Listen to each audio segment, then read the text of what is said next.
We even got Jesus in the background. David's excited. He's got a new venue going here. Well, yeah. You like it? Just needs a little more light. This needs a little bit more light, yeah. This purple light back here is kind of. Well, David, we are going to be in John chapter 2. Jesus clears the temple.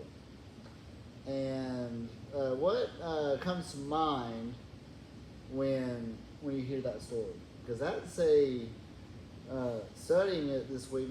That's a pretty interesting story on how Jesus gets mad and That's what comes to my mind. Yep. But now in Psalms tells us that there's a thing called a righteous anger. So you can have a righteous anger as well. So I think that is also very, very important to note. As well. Because he told him, you're turning my father's house into a den of thieves. Yep. I think they were overcharging for the animals they needed to sacrifice. They were gouging. Gouging, yep. So we're -1. Donald could not make it because why couldn't he make it? He had something going on. But anyway, Traveling, was he? He might have been, yeah.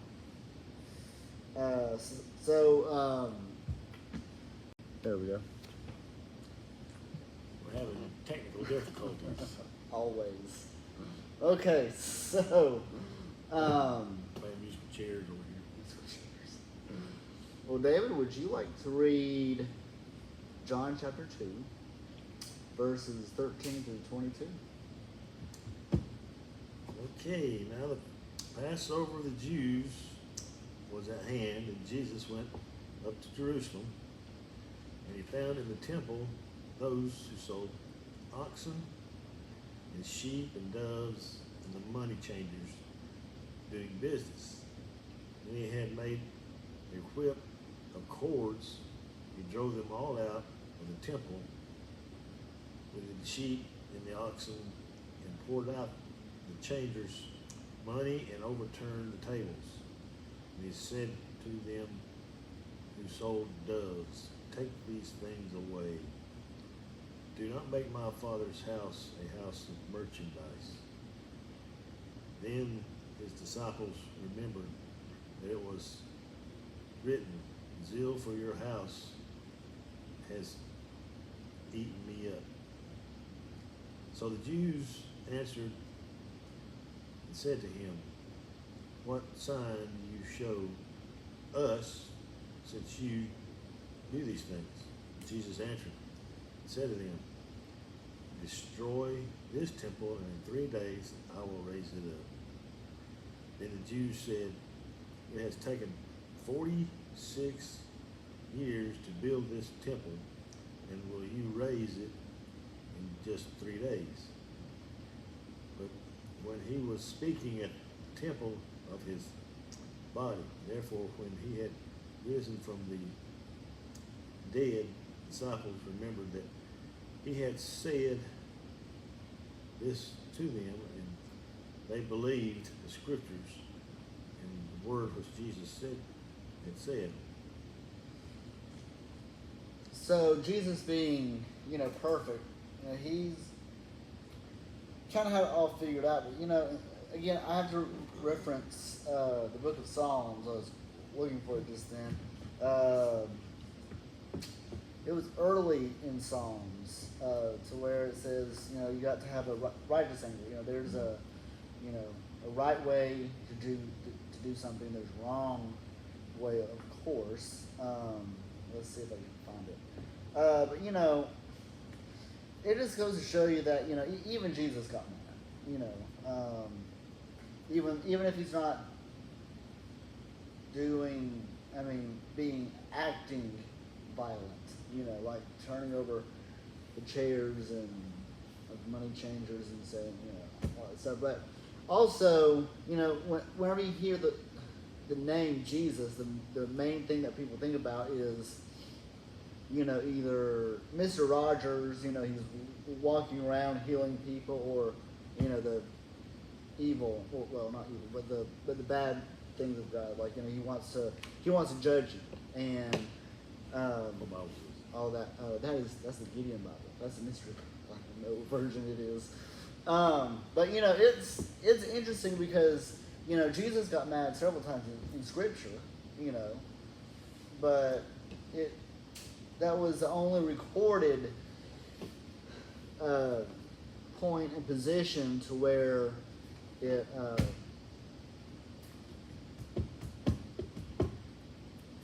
where he actually got violent, if you want to call it violent. One of the coolest things in this story is, you know, we want to always act the way Jesus would, right? You know, I mean, we're sinners, you know, but we're dead to sin. We need to consider ourselves dead to sin. Now, needless to say, you know, if we get mad, you know, you in the flesh, you can still get, you can still fall short, and you're probably going to fall short because, you know, even though we have Christ in us, we don't have all of Him. He has all of us, but we don't have all of Him because we're not, you know, perfected bodies yet. So, do you have anything to add on that, Professor? I was just reading there about how long it took to build the temple the first time. Go ahead. And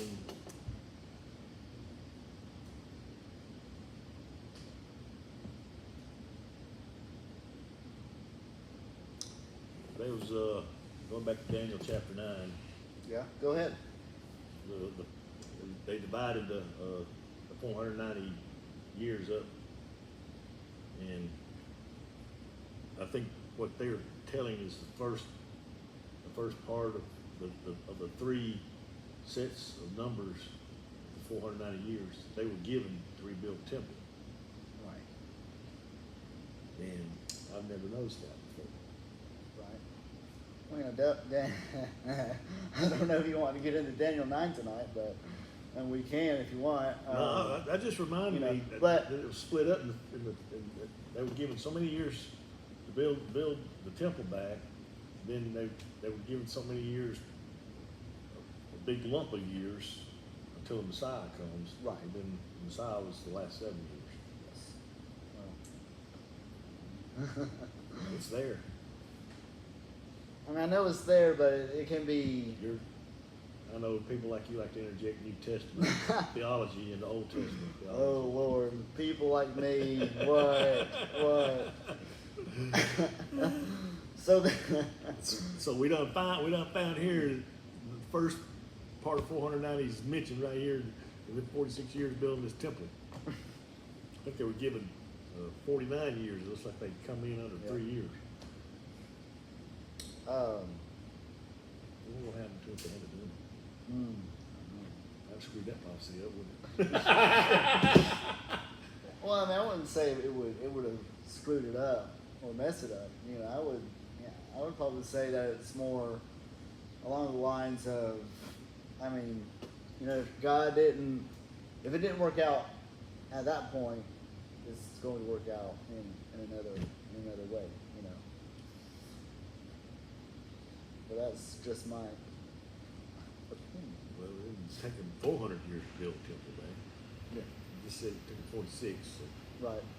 So, which leads me to a question that someone asked me the other day. You know, we're in the, considering in our culture today, we are in the New Testament, right? We're in the Gospels. But what happens in before the New Testament? Because there was 400 years of silence, Well, that's your Daniel chapter 9. right?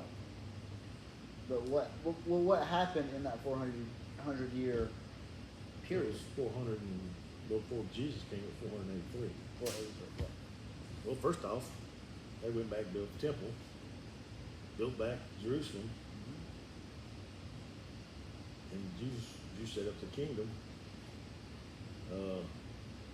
While all this is going on, you got Alexander the Great coming in and conquering them.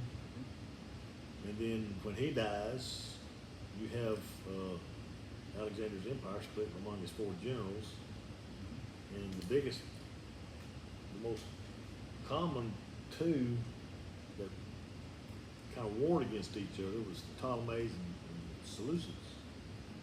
And that went on up until the Romans came in and conquered the Middle East, which was around 60 or 70 BC. right. So they've been here a while before Jesus. Well, one thing that the Catholics, I've studied this when someone that and you don't like, kind of pointed out to me, the Apocrypha. Well, what is the Apocrypha? Well, it's, it's in the Catholic Bible. One of the things that the Catholic Bible did do right is put the Apocrypha right in between the Old Testament and the New Testament. It's Because some of that's the history of the. exactly. That's where, Yeah.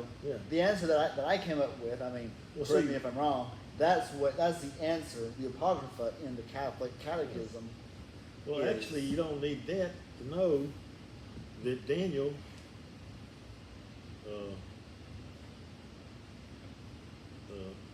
his prophecies was a revelation, just like John's revelation. Right. Daniel's? Yeah, Yeah. Daniel's prophecy was a revelation, and it was telling you what's going to happen in the next 490 years after the captivity in Babylon. And so God didn't have to speak. He done told them what was going to happen. And that's the way I see John's revelation. Okay, that's fair. That's fair. Oh, that's actually a good point. Okay, yeah. No, that's good. That's why God ain't speaking like he did to the prophets Right. today. Yes. It's because his plan has already been revealed in Revelation. And as historicists viewed, when it was written, it was a futurist view. And as the 2,000 years passed, it's become more of history. Right. So it's kind of like the 490 years in Daniel. It took place, and nobody was really looking back at it. So that's why we treat Revelation is that it's still future, and nobody's looking back at it. Right. Which actually, in my opinion, is working its way just like Daniel's 490 years worked its way. Yeah. I feel like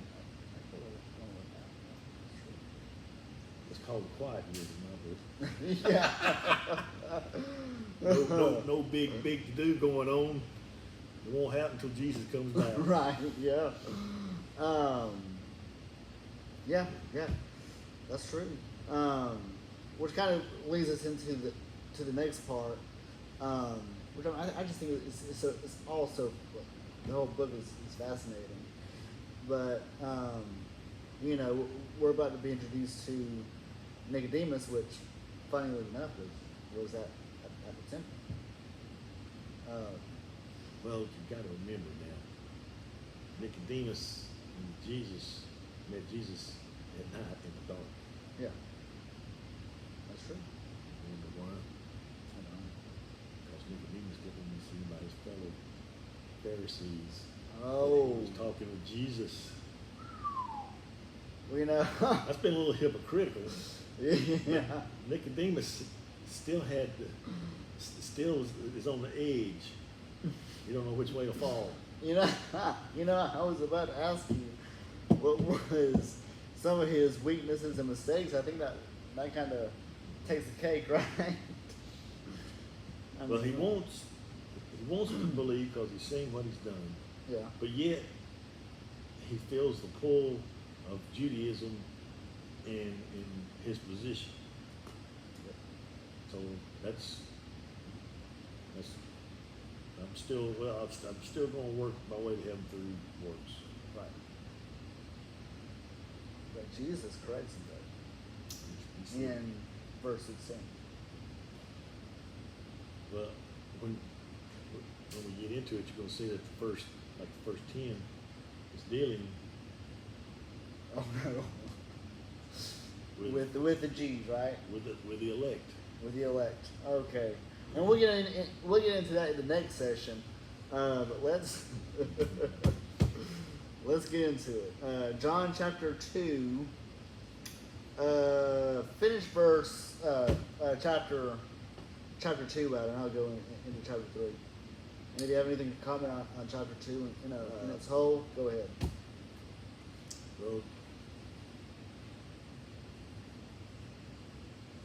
I have here verse 23. Is that what you got in your Chronicle book? Yeah. It says, now when he was in Jerusalem at the Passover during the feast, many believed in him, in his name, when they saw the signs which he did. But Jesus did not commit himself to them because he knew all men and had no need that anyone should testify of man, for he knew what was in man. In man is the sin nature. And eventually we'll get into the part where, well, I think it's in the Gospels a few times, Jesus knowing their thoughts. Now that's pretty cool. Which leads me to a question. Could you imagine playing hide and seek with Jesus when, Yeah, I believe you could hide from him. Really? The physical Jesus, yeah. The physical? Okay. I mean, oh gosh. Well, that's a whole nother sermon right there. Well, I wondered, they played hide and seek back then. He got them with the stories. The kids gathered around because of the stories. Yep, kind of like the David and Jason stories, right? Dad, or bedtime stories you get from your mom or dad. Yeah, that's true. Which leads us into chapter 3, verse 1. Nicodemus. I thought we were doing that next section. We still got time. Okay. Yeah, I wanted to kind of focus in on verse 16 on the second session. 13, 14. Somewhere on there. We'll get there. Bear with us. Okay, so John chapter 3, verse 1. There was a man named Nicodemus, a Jewish religious leader who was a Pharisee. So I was going to refrain from commenting this, but I mean, what we're about to read is really, really true about, especially any person that claims to be religious, because, religion can be something, obviously really, really good. We're, considered Christians, Baptists, but we're, our end goal and end game is not to have the word Baptist kind of stapled on our backs. Are you talking about religion, Um, you can make God a religion. oh yeah, definitely. And that's yeah. what they did. Yeah. They made God a religion, Right. not a relationship. I mean, there exactly. There's a good book, two good books by Walter Martin. They are literal textbooks. They're literally this big, and they cover I don't know how many religions, from Mormons, Jehovah's Witnesses, all the way to religions that you've never heard of, unless you're a genius. I mean, John David's pretty smart, No, I'm talking about you. But anyway, so, but a friend of mine, I'm not going to mention his name just to protect the innocent. His name is Julian. But, he has a quote, but it is really, really, really true. At first you probably take offense to it, but if you really think about it and know the scriptures, okay, that makes sense. Well, he says that religious people will kill you if you don't believe in Jesus, which is true. Kill Jesus. They kill Jesus. I mean, but it's like, anyway, let's get into it. So, verse 2. After dark, one evening he came to speak with Jesus. Rabbi, which means teacher. He said, we all know that God has sent you to teach us. Your miraculous signs are evidence that God is with you. Now, okay, so, it is interesting whenever we get, especially to the very end of the gospel of Matthew, and I believe in Mark 2, the Great Commission, that it says that the disciples were with Jesus, but some doubted. The disciples, they saw Jesus raise the dead, heal the sick. They saw him do all these miracles, but they saw him, they're witnessing presently at that point Jesus sitting right there, right next to him. And they still doubted. That just blows my mind, But then again, here we are. We're in the 21st century, driving cars and airplanes. Back then, there was no such thing as a car, or an airplane. So, I mean, and we have the entire Bible, right? So, it's interesting. Someone told me, that you do know that the Bible's not finished yet. And that's kind of true, because, I mean... Who said that? Had to be a Mormon. No. It was Mike Houghton. Is he talking about prophecies not being fulfilled, or the whole, just the Bible itself? No. The Bible, because I don't know. I mean, if you think about it, it could make sense. But, this Bible is finished, of course, but we're going to have another story of kind of like how you had the heroes of the faith. It'll be kind of like that. I can't remember. You'll have to talk to me about that. But he had a good point. He told me that a while ago. I don't remember. Anyway, so you have anything to add? No. No. I'm not understanding what you're talking about. His point made sense, but I can't. I mean, there are three signs of a genius. You know that. But I resemble that. What? What you just fixed to say. What? I don't know. Say them three things. Oh yeah. So number one is a poor memory. I can't remember the other two. So. Ooh, yes, sir. Ooh. Okay. All right. So Jesus replied, I'll tell you the truth. Unless you are born again. Oh no, here we go. Woo! You know what the actual wording for that is, they say it right here in this paragraph. Well, go ahead. It says, John is clear about the origin of Jesus on authority and that of his followers. It comes from above as the Son of Man who comes down from heaven, which is in 3:13. Jesus would reveal heavenly things, 3:12.